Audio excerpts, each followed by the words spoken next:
ಸಖತ್ ಖಾರ ಬಣ್ಣ ಮತ್ತು ರುಚಿ ಆಚಿ ಚಿಲ್ಲಿ ಪೌಡರ್. ಕುರ್ಚಿ ಕದನದಲ್ಲಿ ವಿಜಯೇಂದ್ರ ಈಗ ಬಾಂಬ್ ಅಂತೆ. ಇವ್ರದ್ದೇನು 2028ಕ್ಕೂ ಮುನ್ನವೇ ವಿಧಾನಸಭಾ ಚುನಾವಣೆ ಬರಬಹುದು ಅಂತಿದ್ದಾರೆ.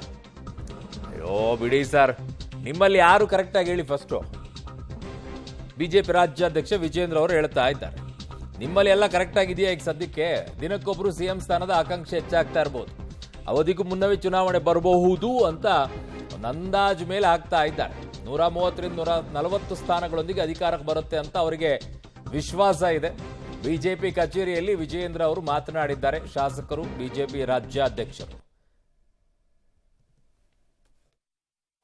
2028ಕ್ಕೆ ವಿಧಾನಸಭಾ ಚುನಾವಣೆ ಬರ್ತದೆ, ಅದು ಅದಕ್ಕಿಂತ ಮುಂಚಿತವಾಗಿ ಕೂಡ ಬರಬಹುದು. ಕಾಂಗ್ರೆಸ್ಸಿನ ಒಳ ಜಗಳವನ್ನ ತಾವು ನೋಡ್ತಾ ಇದ್ದಾರೆ. ದಿನಕ್ಕೊಬ್ಬೊಬ್ಬ ಮುಖ್ಯಮಂತ್ರಿ ಆಸ್ಪಿರೆಂಟ್ಗಳು ಜಾಸ್ತಿ ಆಗ್ತಾ ಇದ್ದಾರೆ. ಸೊ ಕಾಂಗ್ರೆಸ್ ಪಕ್ಷದ ಆಂತರಿಕ ಕಚ್ಚಾಟದಿಂದ ಯಾವತ್ ಬೇಕಾದ್ರೂ ರಾಜ್ಯದಲ್ಲಿ ವಿಧಾನಸಭಾ ಚುನಾವಣೆ ಬರಬಹುದು. ಆದ್ರೆ ಬಂದಿದ್ದು ಯಾವಾಗಲೇ ಬಂದ್ರು ಸಹ ಭಾರತೀಯ ಜನತಾ ಪಾರ್ಟಿ ನಮ್ಮೆಲ್ಲ ಕಾರ್ಯಕರ್ತರು ಶ್ರಮದಿಂದ ರಾಜ್ಯದಲ್ಲಿ ಭಾರತೀಯ ಜನತಾ ಪಾರ್ಟಿ ಸ್ವಂತ ಶಕ್ತಿಯ ಮೇಲೆ ರಾಜ್ಯದಲ್ಲಿ ಅಧಿಕಾರಕ್ಕೆ ತರಬೇಕು. ಆ ನಿಟ್ಟಿನಲ್ಲಿ ನಮ್ಮ ಕಾರ್ಯಕರ್ತರು ಸಂಕಲ್ಪನ ನಾವು ಮಾಡಬೇಕಾಗಿದೆ. ನನ್ನ ಸಹೋದ್ಯೋಗಿ ಪೊಲಿಟಿಕಲ್ ಬ್ಯೂರೋ ಹೆಡ್ ಆಗಿರುವಂತಹ ರವೀಶ್ ನನ್ನ ಸಂಪರ್ಕಕ್ಕೆ ಸಿಗ್ತಾ ಇದ್ದಾರೆ. ರವೀಶ್, ಚುನಾವಣೆ ಬರಬಹುದು ಅಂತ ಇದ್ದಾರೆ. ಬಿಜೆಪಿಯವರು ರೆಡಿನಾ? ಅವರೇ ಇನ್ನೂ ಕೂಡ ರೆಡಿ ಇದ್ದಂಗಿಲ್ಲ.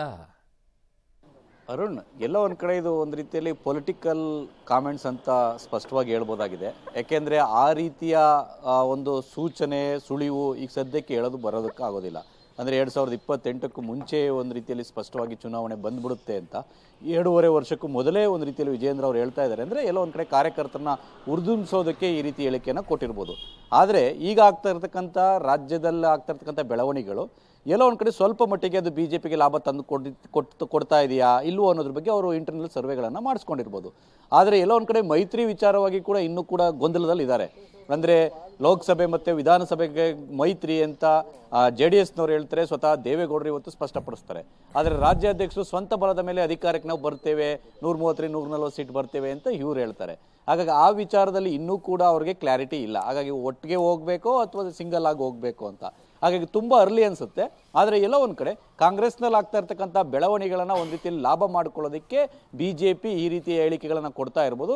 ಇದು ಎಷ್ಟರ ಮಟ್ಟಿಗೆ ಮುಂದಿನ ದಿನಗಳಲ್ಲಿ ಒಂದು ರೀತಿಯಲ್ಲಿ ಅವರಿಗೆ ಅನುಕೂಲ ಆಗುತ್ತೆ ಕಾದು ನೋಡಬೇಕಾಗುತ್ತೆ.